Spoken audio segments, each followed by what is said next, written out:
She was wonderful, genuinely. That is the part I want to say clearly before anything else, because this is not a story about a bad person or a toxic situation.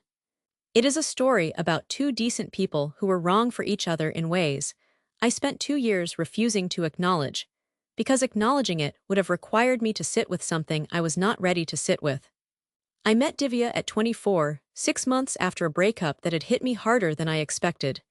She was warm and funny and uncomplicated in the best sense, and being around her was easy in a way that felt, at the time, like compatibility. What I did not examine was whether easy was the same as right.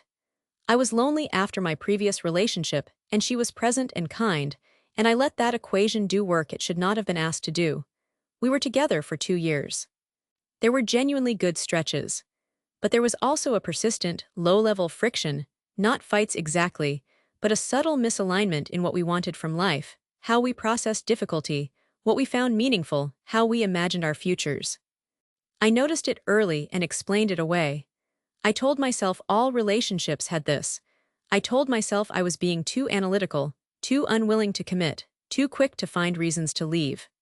The story I told myself was that I needed to choose to love someone rather than waiting for some cinematic certainty.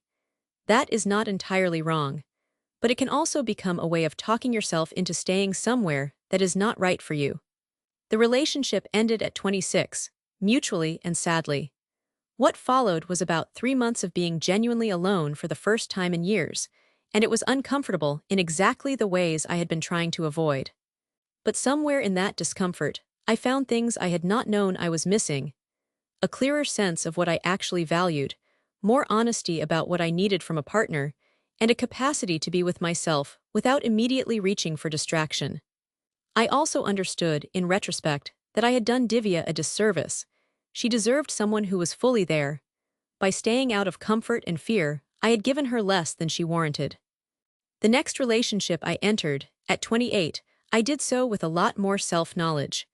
It was harder in some ways, more honest, more vulnerable, but it was real in a way the previous one had not been allowed to be.